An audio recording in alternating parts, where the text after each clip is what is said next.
Hello, and welcome back to Alice Talks Football, and welcome back to a live Manchester United news show. Today's going to be a more chill discussion-based show rather than just going through PowerPoints and slides of news. But we will get into the news because Manchester United are giving evidence in the trial against Man City. Omar Berrada knows a lot about Manchester City, and it could be the end of Manchester City and their time in the Premier League. And of course, when all we've had to talk about the last 2 weeks is Ten Hag this, Ten Hag that, he's saying, he's going, he's staying, he's going, it's going to be announced. No announcement. It's always good that I have something different to talk about, particularly if it's the downfall of Manchester cheating 1-1-5 City. We have got news on Ten Hag, and the news that there's absolutely no new news today. INEOS is still keeping us in the dark, and it's an absolute disgrace. There's news coming out that we've made an approach for Southgate and we want Southgate, but I don't believe that. I do not believe that one bit, and we're going to have a bit of a rant about the Southgate news, the manager news, because this Ten Hag news is just a disgrace. The news that basically INEOS are waiting and still conducting review on Ten Hag is an absolute disgrace. It needs to be sorted out. It's not fair on Ten Hag. It's not fair on the fans. It's not fair on our plans. There is a couple stories coming out on Ten Hag's future that, of course, I will read out, but it's boring because I don't believe a tier 2 journalist is going to know more about Ten Hag's future than Fabrizio Romano and David Ornstein. But we will get into that story as well. It's poor form at the moment. Even the Glazers have been more decisive with managers. At the end of the day, if it's taking this long for them to decide to bring in a new manager, they can't be totally convinced about the manager options out there. And if they're not totally convinced, why don't they just back Ten Hag, because he's won 2 trophies in 2 years as well? Why would Berrada snitch on City when they are giving him everything he wants, becoming our CEO? Because if Berrada, at the end of the day, you've got a situation. If you go to court and say the truth, you can't get in trouble. If you go to court and hide the truth and they find out later on, then you can get in a little bit of trouble yourself. So the way I see it is Manchester City will probably be doing some cheating, chucking a lot of money at the witnesses and stuff, and probably paying a few people to lie for them. I wouldn't be surprised. But at the end of the day, all you can do is tell the truth. It was said by Disco Mirror, having secured Europa League place after all, because bear in mind Man United are now in the Europa League. It is said that the compensation Man United will have to pay Ten Hag is 9 million. If we dismiss Ten Hag, we pay him 9 million because we're in the Europa League next season. We will be in the Europa League next season. We've sorted out an agreement for Man United and both Nice to play in the Europa League next season. Harry Maguire is dropped from the England squad due to injury, but he didn't take Branthwaite as well. And I quickly want to talk about this. Okay, there's a report coming out that Man United are waiting for Southgate, and that's why the manager stuff is delayed, and that we're going for Southgate and all of this. There's all these reports coming out. I'm going to be honest with you. If Southgate was going to be the next Man United manager, why would he take Grealish over Rashford when Grealish has been worse than Rashford this season? And Maddison also, he plays left wing. Why would he not take Rashford to the Euros? I'm not saying that Rashford deserves to go to the Euros, but when you look at the left wing dynamic, Gordon is the only person we've got to play on the left wing. Gordon is the only person we've got to play on the left wing. You can play Foden there, but it doesn't work as well. Maybe you can play Foden there, but Gordon and Rashford is a different dynamic what we need. Why would he pick Grealish, who's got 3 goals and been crap and just been getting drunk all season, over Rashford if he was going to be the next Man United manager? First thing. Second thing, Maguire's obviously out because of injury. The most similar player to Maguire that can play on the left-hand side, Branthwaite, he's dropped. Branthwaite is Man United's number 1 target. He's picked Lewis Dunk over Branthwaite, okay? Maybe this is just a theory, but if Southgate's going to be the next Man United manager and he thinks he's going to be the next Man United manager, he would take Grealish, he would take Rashford over Grealish, and he wouldn't be dumping Branthwaite, who's Man United's number 1 priority target. If he rates Lewis Dunk higher than Branthwaite, then INEOS shouldn't be looking at him, because the players that INEOS want to sign, he's playing Lewis Dunk over, who isn't that good. So, look, big up to Lewis Dunk. He isn't a bad player, but let's be honest. I don't think Southgate's going to be the next manager of United. There's reports coming out because Brailsford like him and Ashworth work with him, they like Southgate. INEOS are hiring the best in class to make decisions in Berrada, in Ashworth, in Wilcox. I think someone of Wilcox's brain wouldn't think sack Ten Hag and bring in sack Ten Hag and bring in Southgate. I don't think INEOS would think that as well. Have INEOS not seen Southgate's England tenure with all the talent at its disposal holding them back? Exactly. England haven't won a trophy. Ten Hag's won 2 trophies in 2 years. I don't believe the news coming out today that Southgate is the manager we're talking to and Southgate's the most likely candidate to replace Ten Hag. I don't believe it, because Southgate is not acting like a manager that's going to get the Man United job after the Euros. And it makes no sense to sack Ten Hag for Southgate, because Southgate's not won anything. He's not particularly rated. And I don't, just because Ashworth has a good relationship with Southgate doesn't necessarily mean he can be the best player. You know, we spoke about Erik Ten Hag reviving Donny van der Beek's career at Manchester United because they had such a good relationship at Ajax. Erik Ten Hag still played Fred and McTominay over Donny van der Beek, and Donny van der Beek wasn't a player under Erik Ten Hag. Just because Ashworth's worked with Southgate and Brailsford has a good relationship with Southgate doesn't mean they're going to pick Southgate to replace Ten Hag. There's a lot of news going about that it's going to be Southgate. I don't believe it. I believe people are guessing. I believe people are speculating. I believe that if it is someone, it is De Zerbi, it is Poch, it is Tuchel. I believe they are the main three. I believe there could be a shot name that we're talking to that we've not really been linked to yet, which could be someone that we've maybe linked to once or twice, but not reliable. But at the end of the day, the media are guessing. We're getting stories, oh, it's going to be Southgate, it's going to be Southgate, they're going to sack Ten Hag for Southgate. Southgate's not acting like a manager. It's going to be the next Man United manager. I take Ollie over Southgate every day of the week, and we want Sod over Ollie. I would take Ollie over half the managers we've been linked to. I would take Ollie over De Zerbi, and people might call me crazy for that. I would take Ollie back at Man United over half the managerial candidates we've been linked to. And look, I like Ollie, but I don't want Ollie back at Man United. Alex, what do you think of the England squad? I would have taken Branthwaite instead of Dunk. The centre-backs are worrying. No Maguire. John Stones has had injury issues. Luke Shaw will be big if he can be back. I would have taken, if I had changed the England squad, I would have Rashford over Ivan Toney, because you only need two strikers in Harry Kane and Watkins. Ivan Toney's just there for no reason, and Rashford's a better super sub. I would have probably taken Curtis Jones over Conor Gallagher, because I think he's better, but Conor Gallagher's probably been better lately. And then I would have taken Branthwaite over Thingamajiggy, over Lewis Dunk, to be honest. That's what I'd have done, but that's just my opinion. Isn't it funny Harvey Elliott and Curtis Jones will be watching Mano from home? That is quite crazy, and Liverpool fans are crying about that.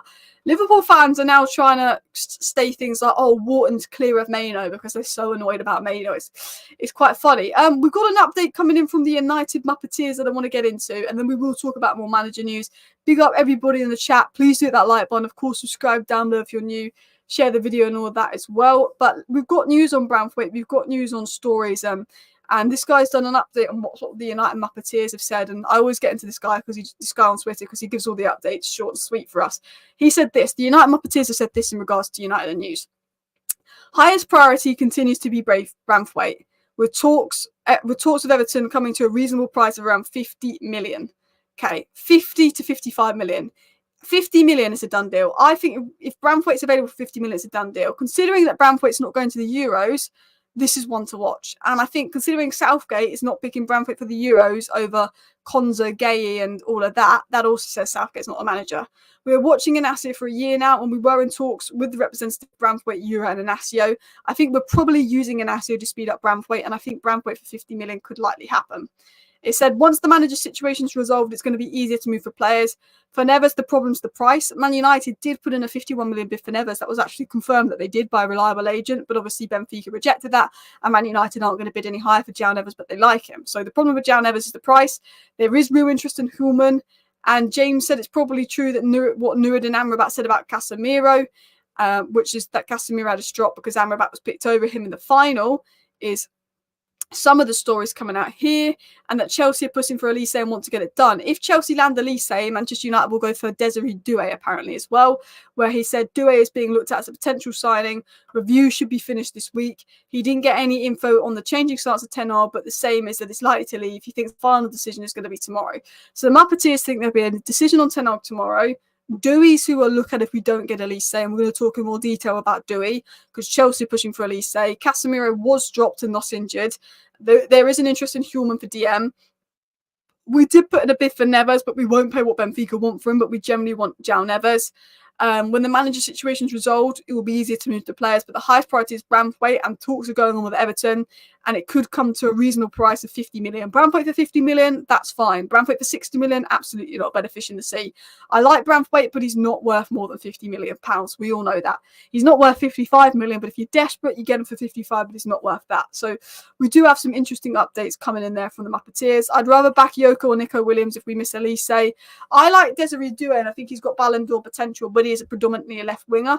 And while Garnacho and Ama can play on the right, I do think we want a natural right winger in Elise that's ready now. I think Doue is great, but we've already got such young wingers with potential in Ahmad and Garnacho that maybe someone with more experience would be better. Todibo is what Man United believe will be a relatively easy deal. From what I gather, Man United's transfer window could look something like Branthwaite, Todibo. I'm going to write this down. Human, Fofana, Elise,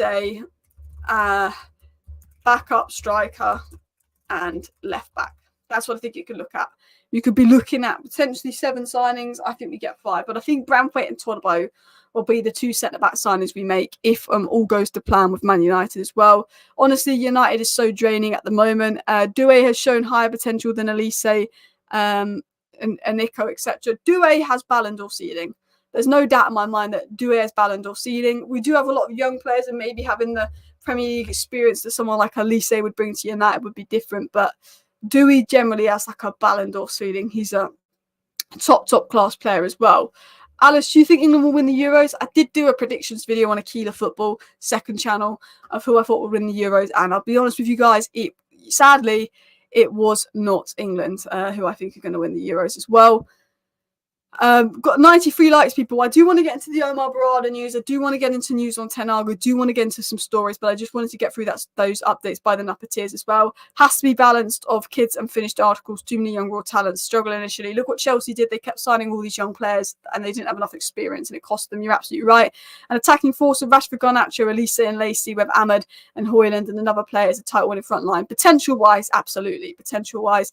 Guys, we have hit 100 likes. Let's push for 300 likes. We've got 600 people watching. So if just half of you hit that like button, we can get closer to our target as well. France favourite, then Spain is second. I'm not going to ruin who I think is going to win it. I did a predictions video over on my second channel. I'll link that later on. I'll share that later on the community page. So you can watch that tonight if you want as well. Fun fact, Doue means gifted in French. Do you know what? I saw a really interesting fact today. It's completely irrelevant to Man United, but Crystal Palace have signed a guy called Kamada. He's at Lazio, but he was previously at Frankfurt. Now, Kamada means something like eagle lover or something like that. So like eagle lover or eagle watcher, so it means something like that. And he's only ever played for teams with eagles in their badge. Frankfurt's got an eagle on their badge. Lazio's got an eagle in their badge. The club he played for in Japan had an eagle in their badge, and then he's going to Crystal Palace. The Eagles, eagle in their badge, and his name meant like eagle something. And he's only actually played for teams with eagles in their badge, which I thought was just like a crazy statistic as well. Doue can play left wing, right wing, very versatile. Reminds me of Neymar Musiala, and that's why I like Doue because he's able to play across the front line. And I think we have Rashford that can only play on the left, Garnacho that can play on the left and the right, Ahmad that can play on the right, but we don't have someone that's got the versatility to mix. And if something happens to Bruno, Doue can play in the middle. Of course, you've got Mason Mount as well. Bakayoko's a baller and rapid as well. Bakayoko's definitely one to watch, but from what I'm aware, he's not on the list. Like, our list is like, number 1 is Elise, number 2 is Doue, number 3 is Williams, number 4 is Neto. I'd assume 5 would be Bakayoko Sule, because I can't think of many better options out there, value for money. But United don't seem that interested in Bakayoko. We're linked to him a little bit back in November, December, but it's massively quiet enough. Now, I want to get into some news on sort of Omar Berrada, on Manchester City and all of that as well. But it was said there are many Premier League clubs willing to give evidence against Manchester City in their recent trial. Manchester United and Arsenal among the clubs providing evidence against Manchester City. Manchester United may have interesting information on Manchester City due to closing relations.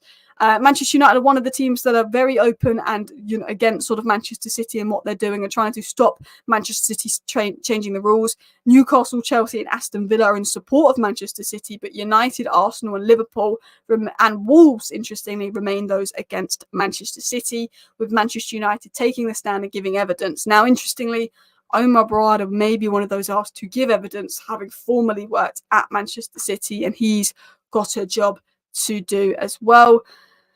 If you want a mad stat, how about Erik ten Hag could have brought Newcastle United with the money he spent and still had 100 million left over?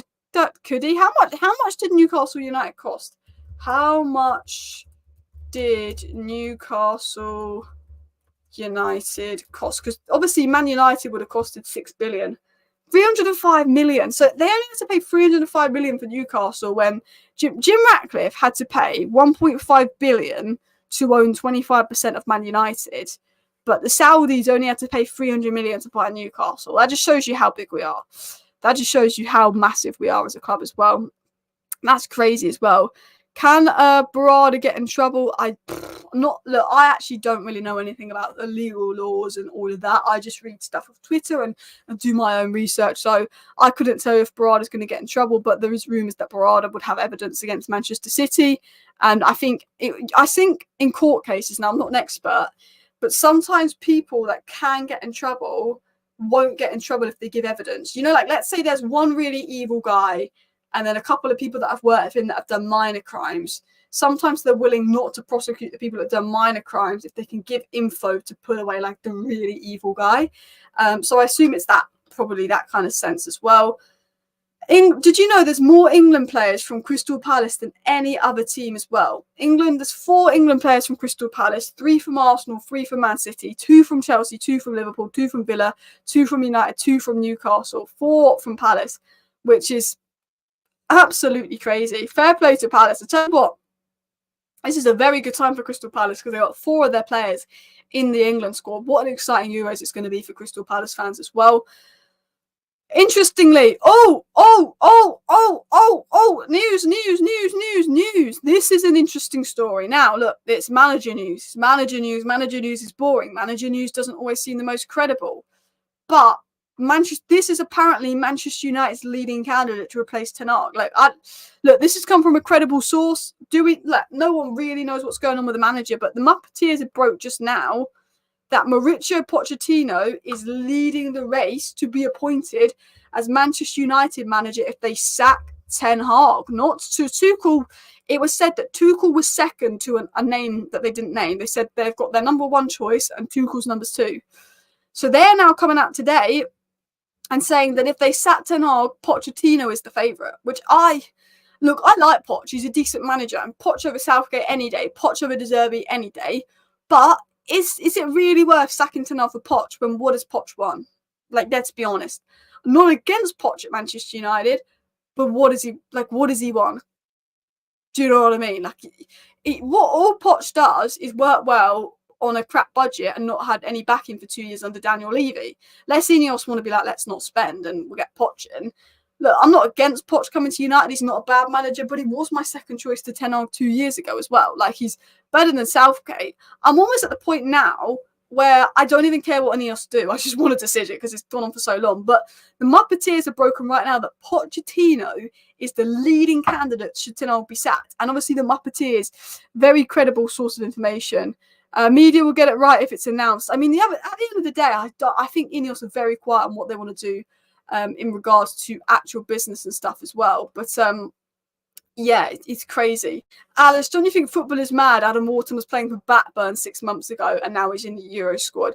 Yeah, that is crazy how quick life can change. If someone said to Adam Wharton a year ago that he'd be playing for England next year, he would have been mad. Yeah, Branthwaite not being picked for the England squad is crazy. And that just says to me Southgate isn't going to be the next Man United manager because he don't rate Branthwaite as well. There's no way Southgate's going to be the next Man United manager. But interestingly, the Muppeteers have come out right now saying that Pochettino is the leading candidate. We got told that Tuchel was number 2 and there was a number 1 candidate. And that looks like it's going to be Pochettino as well. Thing is, I like Poch. I really do like Poch. But would I risk sacking Ten Hag to bring Poch in? Probably not. I would give Ten Hag another year. See, if worse comes to worse, you could bring in Poch. But I don't think, let's sack Ten Hag and bring Poch in. I like Poch. If we bring in Poch, I'm not going to be raged about it. If they believe that Poch is the best man to suit their style, suit their philosophy, suit the way they want leading forward, it's up to them. But I personally would keep Ten Hag. That's exactly what INEOS meant to do, grind us down so we accept anything, very Glazer. The fact that it's going on for so long, I'm almost at the point where we don't even care anymore. We've gone to the point where we've won the FA Cup. There was this real high of winning the FA Cup. Most people wanted Ten Hag gone. And us that wanted Ten Hag gone, we're just like, no, we just want an answer now. We just want an answer now. Maybe they're taking the emotion out of it. So when they announced they sacked Ten Hag, we're just like, oh, finally we got an answer, rather than outraged that they've sacked Ten Hag, because most of the fan base want Ten Hag to start. He's just okay. Is Poch an upgrade on Ten Hag? Certainly not. I mean, he could be an upgrade on Ten Hag. Time will tell if he gets the job. But from paper, yeah, he did decent with a Chelsea squad. Yes, he achieved decent with a Chelsea squad. But I don't look at Poch and think you've got to sack Ten Hag and bring in this guy like it's a must do. I think, well, look, Ten Hag's won 2 trophies in 2 years. Should we really go with Poch? Is it, or do we give Ten Hag another year? 36 likes away from 200 likes, guys, so please do continue to hit that like button, and of course subscribe down below if you're new. We're going for 300 likes. We've got 700 people watching. If less than half of you right now just take 1 second to hit that like button, we can hit our like target. So do it. And of course, subscribe down below if you're new. We're on the big road to 100,000 subscribers. I'd love to hit 90,000 subscribers by the end of the transfer window, which would mean I'd have to be gaining 3,000 subscribers a month. So it is a bit of a push, and I'm only gaining about 1.5k a month. But please do subscribe if you're new. We're 10 subscribers away from 82.6k as well. But yeah, like there's a few question marks potentially of a Poch to United. Like, he's a good manager and stuff, but yeah. INEOS, hurry up and get things sorted. Almost 2 weeks now, you're taking the mick. It is taking the mick. I think it's shambles. I think the whole Ten Hag situation, the fact that there is basically the Ten Hag news is that there's no news and he's still likely to go, and it's been 2 weeks since we won the FA Cup, is a disgrace, and INEOS need to sort it out. The title is Shambles, INEOS sort it out now. Sort out the manager situation now. The news is driving me crazy, absolutely driving me crazy. Alice is literally giving you the live news today. I'm giving you news as it comes in. News is coming in that Pochettino is now the #1 candidate to replace Ten Hag from credible sources. But I think anything on the manager situation limits credibility because INEOS is so quiet. But yeah, like, I'm giving you the latest on this, and that is that, you know, it's Pochettino. Maybe it's Pochettino. Shall I do a video? No, I'll wait until it's more concrete. If we get Romano or Ornstein start to say things about Pochettino, I will do a video on how Pochettino had set up the Man United squad, why they may choose Pochettino, and like big changes he'd make at Manchester United as well. Alice, who would you want the next manager to be? I would stick with Ten Hag. Look, I wouldn't be mad if we got Tuchel. I wouldn't be mad if we got Poch. I do like both those managers. I don't want De Zerbi. I don't want Potter. I don't want Southgate. Thomas Frank, I think, could be a good manager. Like, I think he's incredibly underrated, but I think he would need to go to a bigger club before he go to United. You just don't go to Brentford, from Brentford to Manchester United, if I'm going to be honest with you as well. Big up everybody in the chat. Poch is a loser. His decisions and statements and title races and cup competitions are suspect. The thing about it is, you're right, because Ten Hag's not playing good football, and it's been a bad season from Ten Hag. But one thing about Ten Hag is he knows how to win. He knows how to win trophies. One-off game, Manchester City, cup final, worst side underdog. He knows how to win that game. He knows how to win that game. Ten Hag's the kind of guy that if we were playing Real Madrid, and they call me mad, and people might laugh at this, okay? But the first half of the Champions League, Dortmund schooled Real Madrid. They schooled Real Madrid, but Real Madrid did what Real Madrid did and won. Had Man United had their full squad fit, and we played Real Madrid in the Champions League final, I believe that Ten Hag could coach a win. We beat Manchester City, who I think deep down are a better side than Real Madrid at the moment. Just Real Madrid have got that winning mentality. I think had we been in the Champions League final against Real Madrid, seeing the damage Dortmund did, we could have beat Real Madrid in the Champions League final, because Ten Hag, as bad as the season's been and as bad as the football's been, in those one-off games, he gets his tactics spot on. You look at Liverpool. Liverpool haven't beat us this season. In those games where he's adapted his tactics, which was Liverpool, in those one-off games where he's adapted his tactics, he's been so much better, and he's won those games. He's a knockout manager. Ten Hag wins trophies. Poch doesn't. Poch has played better football in the league, a better style of football, better football with Chelsea, but Ten Hag knows how to win. Like, that's the crazy thing. Those one-off matches, Ten Hag is good at it. If we can beat Man City in the FA Cup final, we could beat Real Madrid in the Champions League final, but we have to get to the Champions League final, which we haven't done in a very long time, so it is worth laughing at that point as well. Goal is to reach 100k by this time next year as well. So please do subscribe down below if you're new. Be amazing to hit 100k. The disappointing part is we thought we would get a new approach with INEOS. Seems more the same. That's the worrying thing. Now, I'm not calling INEOS Glazers 2.0, and I'm not comparing INEOS to the Glazers because I think that's really lazy. INEOS are investing their own money into the club. They're not taking money out of the club. They're bringing in footballing people, and they are changing things about the club that's needed to be changed for years. But the way that INEOS have gone about this sort of Brexit love and the way that INEOS have gone about this manager situation is giving Glazer vibes. Now, the one leniency I would give INEOS is they have so much to change that it's, you know, they can't change the team and they can't do this and that. They're still got to make all these changes and there's distractions. But the way INEOS have handled this whole situation has been bad. It's been shambles. And, you know, it makes me a bit worried. I'm not going to judge INEOS for 3 years to fully understand it. I'm going to give them time. I'm going to give them patience. I'm not calling them Glazers 2.0. I think that's lazy. He spent 1.5 billion. He is changing Carrington. He is upgrading this. They are bringing in football people. It's unfair to call them Glazers 2.0. But the way they've handled the Ten Hag situation, the lack of communication, the slowness on transfers is no change. And we need to see change. And at the end of the day, look, we can't see all these changes right away, but we saw Omar Berrada come in.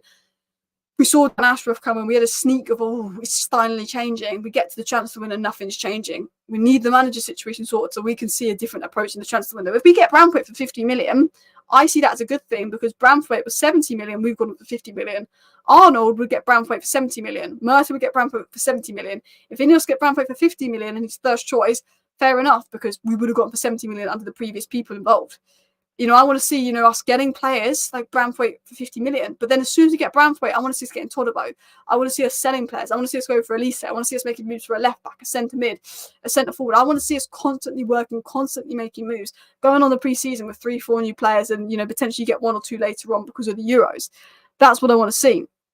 Guys, we're 110 likes away from the 300 like target. We've got 700 people watching, so please do go ahead and hit that like button if you have not already as well. It's amateurish and clueless how INEOS have handled this. Glazers handled Louis van Gaal better. Look, I agree. I don't know what's holding them up so long. Maybe they're sorting out a deal for Poch. Maybe they're sorting out a deal for Tuchel. Maybe Ten Hag is still on holiday and they're waiting for him to get back. I don't know, but it's getting boring. Everyone keeps saying there's probably going to be an announcement tomorrow. There's an expectation there'll be an announcement tomorrow, and hopefully there is. Guys, let's go for 300 likes as always as well. Journalists are just filling us with BS to get clicks. I don't believe any story, even if it comes up from a reliable source, which is fair enough, mate.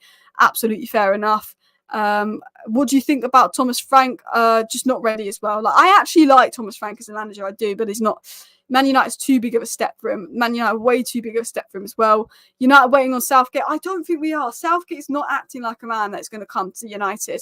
He's not. He dropped Branthwaite. He took Grealish over at Rashford. I don't think Southgate's coming to United, if I'm going to be honest with you. Need a new left wing. Doue is a great option because he's versatile, but we need to go all out for Elise. The thing is, we can get Elise if he's willing to do an Amrabat and be a little bit patient and wait for Manchester United. If Elise does do that, we've got strong chances of getting him. But Chelsea are really aggressively pushing for Elise. Now, the fact that Chelsea are really aggressively pushing for Elise says to me because Chelsea don't know if they can beat United to him. So they think if they get there first and offer a bigger wage and really push for it, they can beat Man United to him as well. Gareth Southgate said, look, we're taking Luke Shaw, but it's a calculated risk. I think he just realises that he'll have no actual left-footed left back. If he doesn't take Luke Shaw, and the dynamics of the squad will be very bad as well. Southgate said that Harry Maguire made some progress, but it's complicated and we wouldn't have him in the group stages and there were too many hurdles to get through. So we let him go, which is fair enough. He's not ready. Disappointed for Maguire. Declan Rice on Kobbie Mainoo said we've seen him last camp against Belgium and what Kobbie can do. The last 6 months when he's done at United, he fully deserves his place in the squad. And I think Mainoo, Rice, Bellingham would be my ideal midfield three for England. I said it a while ago, it would be the ideal midfield three. Disco Mirror is saying that Manchester United sources have indicated the season review conducted by Ratcliffe's football operations remains ongoing and there's no timescale. And this is the news I said was a disgrace. This is the news. This is in the title says Ten Hag uses a disgrace, and this is what I meant by that for you asking because I have been waffling for a bit. This is what I meant by the title when I said Ten Hag uses a disgrace. According to the Disco Mirror, Manchester United sources have indicated the season review conducted by Ratcliffe and his football operation teams remains ongoing. They're basically saying it's not done and the timescale in terms of there's no firm timescale. If the decision is still ongoing, if there is no announcement tomorrow, it is an absolute disgrace. I mean, it's a disgrace that there's been no announcement already, but you can't keep this going into a third week. You can't say, oh, it's been 2 weeks since the FA Cup final, but we've not completed our end-of-season review. Man City had a good season. They're not changing managers, and they've conducted their end-of-season review already. You cannot tell me that. You cannot tell me that one bit. So, look, I don't know what's going on, but I think this is a disgrace. I feel sorry for Ten Hag. He deserves better. The fans deserve better. The coaches deserve better. The players need to know. I'm fed up of it. Absolutely fed up of it. No timescale, pathetic. If Elise chooses Chelsea with crazy competition in his position and supposedly a Man United fan, he's not right for us anyway. I agree to an extent the only thing I can think of is Chelsea will really push and be aggressive on this move, offer high wages, say we won't come back if you don't accept it, which we know they will because they desperately want him. And he knows that United aren't making any moves and they haven't got clarity on the manager situation. And he rushes to Chelsea. But I think if I'm Elise, I wait for United. The only thing, he can stay sort of where he is, closer to home. He's got more friends in London and he's got relationship with those on the Chelsea board. But he's following Man United on social media. He's liking all of Man United's posts. If Man United make it clear to Elise, we're going to go for you, hold off Chelsea, I think he holds off Chelsea. But if Man United say we might go for you, but it depends on who we sell this, depends on who we sell that, I think there's a chance we do lose out on Elise, which is a shame as well. 30 likes away from the 300 like target. Please do hit that like button if you have not already. So close. INEOS have been officially in place for 6 months and unofficially reviewing before that decision time. 100%. The fact that they've not made a decision is a joke. I reckon they made a decision before the FA Cup final. It was to sack Ten Hag. And maybe they've changed because we've won the FA Cup final. Maybe they're going back on it. I don't know. I fully think that INEOS probably made a decision, if I'm going to be completely honest with you. Like, I really do, but and they're not announcing it for some reason. I can't believe they keep saying there's still a decision ongoing. There's still a decision ongoing. They surely they've made a decision now. It makes absolutely no sense if they haven't. Like, what is there to wait on? You waiting for Ashworth and Berrada? Well, that's going to be months. You wait for Southgate, which is what the rumour is. That's going to be months. Alex, have you heard the news about Julian Alvarez leaving Man City? Would you take him at United? I would take Julian Alvarez at United because he can play all across the front three. He's got experience in the Premier League side and he's young. I would take Julian Alvarez at United, but I don't think Manchester City are going to sell him to us, especially considering that we're basically giving evidence against Man City in court. I think they'll sell him to a Villa or Chelsea, who are Man City's friends as well. Who do you think would be the perfect signing for United? One person I like is Diamonde at centre back, but we've not been linked to him. If we're looking at players we've not been linked with, Diamonde and Lukumi would be two good players for centre back. Garcia would be good in DM. I'm trying to think of other news and stories as well. Nico Williams, we've not been linked to as much. Weaver, we've not been linked to as much. Cunha, but we have been linked to him. Unrealistic dream transfer window would be Cunha as centre forward, be Elise as right wing. It would be Doue as another winger for depth because we sell Anthony Pelistri, Sancho and Grima, so we bring in two wingers for depth. It would be João Neves and Fofana. No, it'd be Fofana and Weaver, and then we go for João Neves next season. It would be, I do like Edison of Atalanta as well, to be fair. It would be maybe Diamonde and then maybe a Branthwaite, because we need a left side centre back. But I think value for money, Todibo is the best deal. I'd get Todibo because I think value for money and us needing 6-7 positions, I go for him. But if I could get any centre back, it'd be a Diamonde. He'd be about 50-60 million. But I think Todibo for 35 million is a deal you got to do when he's available for such a good price, such a good player as well. Bruno Guimaraes. If we're talking really unrealistic, we're looking at like Bruno Guimaraes. I'd probably still go with Cunha, to be fair. I mean, Harry Kane would be amazing.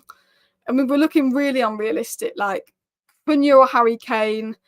Yeah, Bruno Guimaraes or Tchouaméni. Right centre back is difficult. I do really like Diamonde. Saliba would be, that would be class. Left back, I'd probably go with Maatsen, to be fair. Right wing, I'd still go with Elise out of all the people there because you ain't getting Mbappe. And then, yeah, I'll probably go with those kind of names if we're talking like really unrealistic here as well. Xerxes going to Milan, 40 million release clause. Yeah, Fabrizio Romano said that Milan are going to trigger Xerxes release clause, which is a shame. But apparently Xerxes himself wants to stay in Italy. Fofana was excellent last night for France. I am a massive fan of Youssouf Fofana. I've not watched a lot of him, but I watched his last couple of games because I was keeping an eye on him for some report I was writing. And I was like, he's the guy. I don't know why. First half of the season when we're linked to him, I wasn't that bothered. I was more convinced on Amadou Onana, but the more I watched Amadou Onana, the more I watched Fofana. Fofana is half the price of Amadou Onana. Fofana is the better player. I tell you, and obviously he's a French League, Premier League. It's a bit different, but I'm convinced that Fofana's good. I'm really, really convinced Fofana's good as well. Dortmund are so smug, they won't buy Sancho. Yeah, Dortmund have been hyping Sancho up on social media, and then they're like, yeah, it's not a priority. We can only get one loan as well. Elise for Sancho's a deal to be done. Sell Greenwood, sell Sancho, use that money to buy Elise, bish, bash, bosh, and then that's literally a net spend of 0. Guys, we're 4 likes away from the 300 like target, so please do hit that like button as well. Only issue for me is Farner seems a bit similar to Kobe, need more discipline, deep lying CM. I'm not against Tulman. I'm not against Wifa. I'm not against Ugarte. I'm not against Amadou Onana for the right price, but I think he's a bit overrated as well. What's the latest update? Nothing done. As Lucky Singh says, nothing is done. You know, the news coming out today is that INEOS have not finished their review. The news came out today is that INEOS haven't finished their review of Ten Hag, and they don't know how long it'll be, which I think is an absolute disgrace. The news coming out today as well. Absolute disgrace as well. But listen, people, I'm going to wrap up the live show here because I don't want it to be too long for you guys, but I will be back if any news breaks. Keep an eye on my channel over the next few days because I think we will finally have clarity on Ten Hag. Smash a like, smash a subscribe. Thank you for watching. See you next time. Bye.